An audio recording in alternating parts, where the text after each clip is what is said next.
کے لیے ہم سب کو فرداً اور پھر اجتماعی طور پہ کوشش کرنی چاہیے کہ اللہ پاک اس دین اسلام کو کامیابی عطا فرمائے۔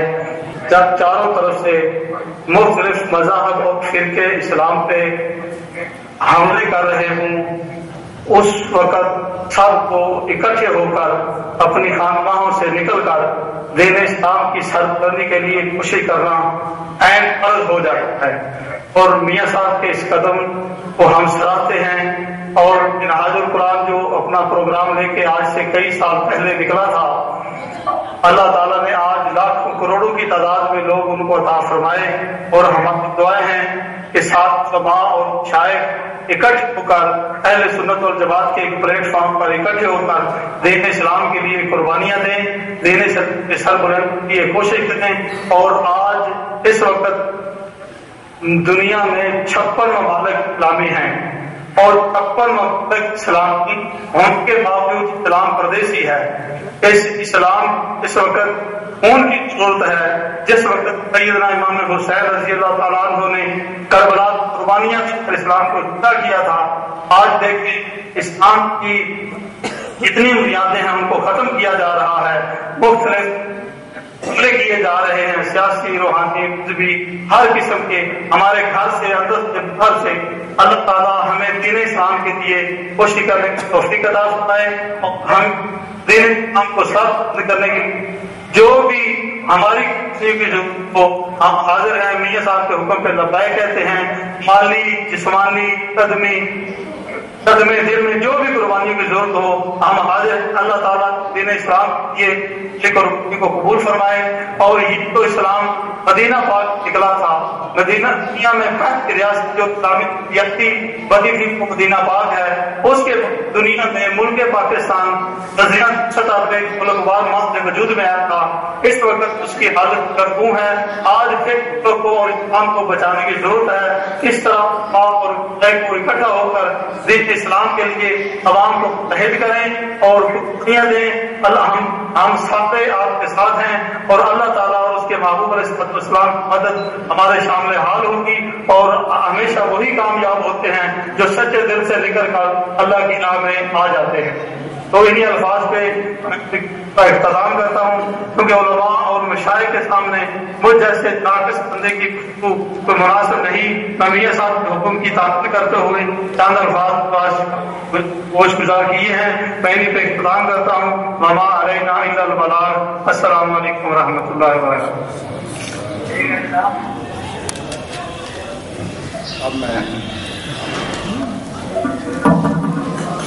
اب میں دعوت سخن دوں گا ننکانہ صاحب کی بلند آواز پروفیسر ڈاکٹر علامہ محب النبی طاہر صاحب، آپ جماعت اہل سنت کے نمائندگی فرمائیں گے۔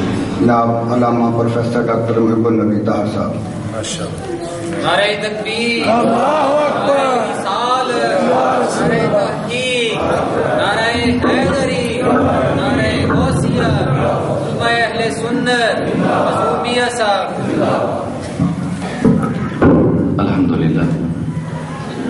الحمدللہ الذی لم یزل علیما خاطئا کالجمہ علیما خبیرا وسمیعا بصیرا، والصلاة والسلام على سید الانبیاء ارسله شاہدا ومبشرا ونذیرا وداعیا الى اللہ بإذنه وسراجا منیرا۔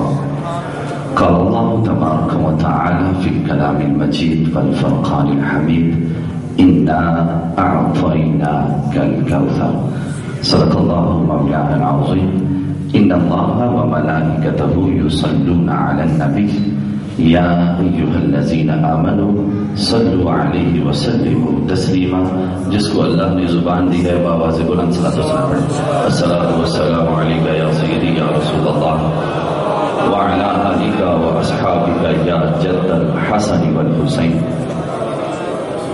میں نہایت واجب الاحترام، قابل صد احترام، صاحبزادہ والا شان حضور قبلہ پیر حیات بشیر حیات شاہ صاحب مدذل العالی دیگر علماء کرام، عشاقان رسول، محبان اہل بیت، السلام علیکم۔ حاضرین گرامی قدر، مجھے بھی ابھی پتہ چلا ہے کہ کس حوالے سے یہ گفتگو ہو رہی ہے۔ 2-3 باتیں کر کے اجازت چاہوں گا۔ اللہ جل مجدہ نے قرآن مقدس کلام کے اندر اعلان فرمایا، انا اعطیناک الکوثر۔ اے حبیب مکرم علیہ التحیۃ والثناء، ہم نے آپ کو خیر کثیر عطا کی۔ ہم نے آپ کو خیر کثیر کی متعدد معنی ہے۔ ایک بات آپ کی خدمت کے اندر گوش گزار کرنا چاہتا ہوں کہ اس وقت آیہ مقدسہ نازل ہوئی جب میرے اور آپ کے آقا مولا رسالت مآب صلی اللہ علیہ وآلہ وسلم کی بارگاہ کے اندر گستاخیاں کی گئیں کہ یہ جڑ کٹا ہے اور اس کا کوئی نام لیوا نہیں ہوگا۔ پروردگار نے کہا، اے حبیب مکرم علیہ التحیۃ والثناء، میں نے جتنی خیر بنائی تھی تیرے دامن میں ڈال دی ہے۔ انا اعطیناک الکوثر، میں رب خالق مالک ارض و سما کو بنانے والا، زندگی بھی میرے ہاتھ میں، ذلت میرے ہاتھ میں، موت میرے ہاتھ میں، رزق میرے ہاتھ میں، جہ میرے ہاتھ میں، خلافت میرے ہاتھ میں، کائنات کا تحرک میرے ہاتھ میں۔ میں رب ہو کر کائنات پست والا کو بنانے والا میں ہوں، اور جتنی نعمتیں بنائی تھی مصطفیٰ تیرے دامن میں ڈال دی ہیں۔ اب جس کو نعمت چاہیے اسے دامان مصطفیٰ سے وابستہ ہونا پڑے گا۔ اگر کوئی شخص یہ بات کہہ دے تو حاضرین گرامی قدر، اللہ رب العزت نے قرآن مقدس کلام کے اندر اعلان فرمایا، الیوم اکملت لکم دینکم واتممت علیکم نعمتی ورضیت لکم الاسلام دینا۔ رب نے اعلان کیا دین بھی تیرا اور تکمیل بھی تجھ پر کی بھی تیرے لیے، اور رب نے کہا میں نے رب ہو کر جتنی نعمتیں بنائی تھی تیرے دامن میں ڈال دی ہیں۔ حاضرین گرامی قدر، آج محبت بھی نعمت ہے، اتفاق بھی نعمت ہے، اتحاد بھی نعمت ہے۔ حاضرین گرامی قدر، اگر تم نعمت لینا چاہتے ہو امن کی، اگر تم بات کرنا چاہتے ہو امن کی، اگر تم بات کرنا چاہتے ہو سلامتی کی، اگر تم بات کرنا چاہتے ہو اتفاق کی، اگر تم بات کرنا چاہتے ہو اتحاد کی، تو حاضرین گرامی قدر یہ دامان مصطفیٰ سے ہٹ کے مل نہیں سکتی۔ اگر تم واشنگٹن کے اندر بیٹھ کر، اگر تم وہاں پر G8 کی کانفرنس بلا لو، اگر سب کچھ کر لو، اللہ کی عزت کی قسم ہے جب تک دامن مصطفیٰ سے جڑ نہیں سکتے سلامتی مل نہیں سکتی۔ حاضرین گرامی قدر، یہ میں ایسی بات نہیں کر رہا، آپ کی توجہ کا طالب ہوں۔ حضور شیخ الاسلام پروفیسر ڈاکٹر محمد طاہر القادری کی آج آواز پوری کائنات پست و بالا کے اندر، شرق سے لے کر غرب تک، جہاں کے اندر تمام مذاہب کے لوگ آ کر بیٹھ کر یہ بات کرنے پر مجبور ہو گئے، اگر دین سلامتی کی بات کرتا ہے وہ تو دین اسلام ہے۔ حاضرین گرامی قدر، آج ضرورت اس امر کی ہے، اگر ہم مسلمان اپنے آپ کو کہتے ہیں اور اپنے نبی کے خادم بھی کہتے ہیں، نبی کے نوکر بھی کہتے ہیں، نبی کی اتباع کرنے والے بھی کہتے ہیں، تو پھر آپس کے اندر اتفاق کیوں نہیں ہے، اتحاد کیوں نہیں ہے، محبت کیوں نہیں ہے؟ حاضرین گرامی قدر، وجہ یہی ہے کہ آج ہم نے اپنی علیحدہ علیحدہ دکانداریاں کھول لی ہیں، اور آج ہم مختلف فرقوں کے اندر اپنے مسلک کے اندر رہتے ہوئے ہم مختلف گروہوں کے اندر بدل گئے۔ حاضرین گرامی قدر، آج محبت کی اگر بات کرنا ہے تو آج آپ کو یہ سوچنا پڑے گا اور آج یہ بات کا تہیہ کرنے پڑے گا کہ آج ذلت و رسوائی ہمارا مقدر کیوں، آج کشکول لیے ہم کیوں پھرتے ہیں؟ اگر پوری دنیا کے اندر ذلت و رسوائی کی اگر زندگی بسر کر رہے ہیں تو آج مسلمان کر رہے ہیں۔ علم الاسلام علی الایام میں شعار المجد ملتنا، اسلام کا جھنڈا تمام قوموں پر ہماری عظمت کا نشان تھا۔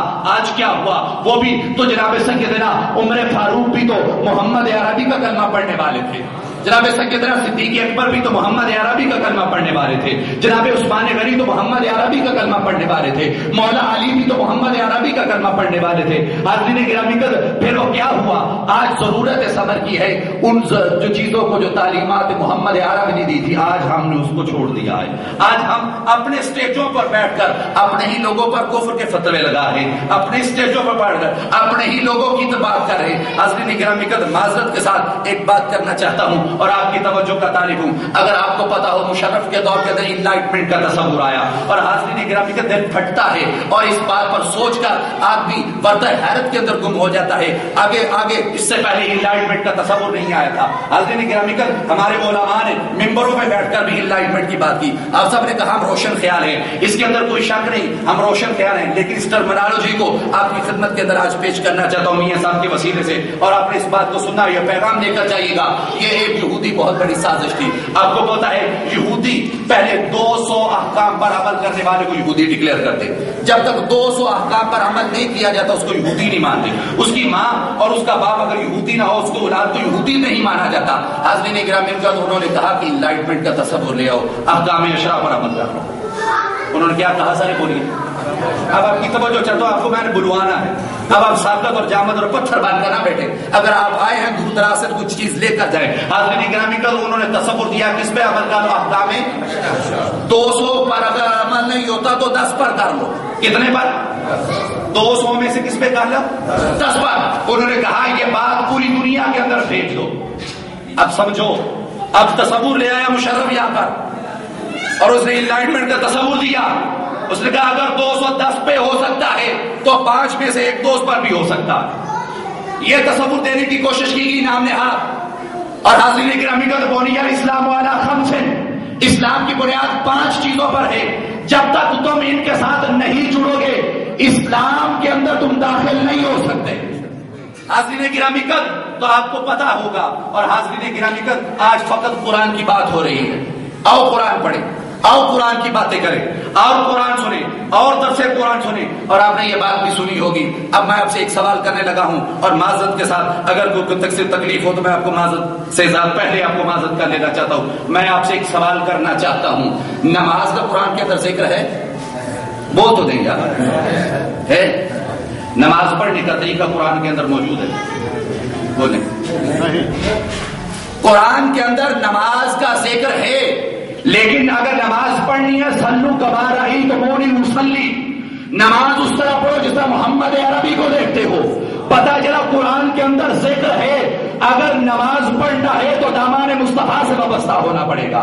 آج یہ سازش ہے, آؤ قرآن پڑھے. ان کا مطلب یہ ہے کہ آپ صرف قرآن کی بات کریں اور سننا کی بات نہ کریں اور حدیث کی بات کریں اور محمد عربی کی بات نہ کریں. اور یہ ایک نماز اور ایک رکن سے گئے کہ نہیں گئے؟ بولیں. حج کا ذکر قرآن کے اندر ہے, من استطاع الیہ سبیلا ہے ذکر, لیکن طریقہ ہے مناسک حج. بول تو دیں. اب علماء ہے, علماء کو بلانا بڑا مشکل ہے. میں خادم ہوں, میں نوکر ہوں, میں ویسے باعث یمن و برکت کہتا ہوں. آپ بھی میرے ساتھ, میں آپ کے صدقے میری آواز بھی چلے جائے تو میں بھی بخشا جاؤں, اس لیے آپ سے بلوا رہا ہوں. حاضرین گرامی قدر, تو حج کا ذکر ہے, ہاں جنہوں کو بل آیا تو میاں صاحب دے دیں گے کوئی بول ذکر ہے کہ نہیں ہے؟ تو حج کا طریقہ مناسک حج ہے قرآن میں؟ تو یہ کہاں سے پتا چلے گا؟ نبی کے دامن سے, نبی کی نسبت سے, نبی کی سنت سے. اب حاضرین گرامی قدر, اگر تم نبی کی سنت کو چھوڑ کر, نبی کے ذات کو چھوڑ کر اگر قرآن کی بات کرو تو دوسرے رکن سے گئے. زکات, مصارف زکات قرآن میں موجود ہے, تعین کر دی گئی کن کو دینا ہے, لیکن کتنی لمٹ پر, کیا ہونا چاہیے, کس چیز پر کتنی ہونی چاہیے. مویشی ہو تو کتنی ہونی چاہیے, مال ہو تو کتنی ہونی چاہیے, اگر زر ہو تو کتنا ہونا چاہیے. یہ قرآن میں موجود ہے. تو کہاں سے پتا چلے گا؟ رسول اللہ صلی اللہ علیہ وسلم کی ذات گرامی قدر سے. آؤ قرآن کی فقط جو بات کر رہے ہیں آج اوپر سے لے کر نیچے تک فقط قرآن کے نام پر یضل بہ کثیرا ویہدی بہ کثیرا. بہت سارے اس کو پکڑ کر گمراہ بھی ہو جائیں گے, بہت سارے ہدایت بھی پا جائیں گے. ہدایت اسے ملے گی جو قرآن کی بات کرے گا, جو صاحب قرآن کی بات کرے گا. زکات سے بھی گئے, نماز, روزہ. اب روزے کی بات کر لیں. نماز کی, روزے کی فرضیت ہے قرآن میں, لیکن کہاں سے لے کر کہاں تک رکھنا ہے, کیا کھانا ہے کیا نہیں کھانا, کب کھانا ہے کب نہیں کھانا, سحری کیا ہے, افطاری کیا ہے, یہ کہاں سے پتا چلے گا؟ حاضرین گرامی قدر, پھر غور کرو اور فکر کر لو. چاروں رکن سے گئے, کون سا دین بچا؟ آج سازش ہے نام نہاد. حاضرین گرامی قدر, جب تک امہ مسلمہ کا ہر فرد اپنی ذمہ داری کو محسوس کرے گا اور رسول اللہ صلی اللہ علیہ وسلم کے فرمان پر عمل کرے گا, اس وقت تک وہ قرآن اور سنت پر عمل نہیں کر سکتا, جب تک رسول اللہ صلی اللہ علیہ وسلم کا دامن اس کے ساتھ ہاتھ میں نہیں ہوگا.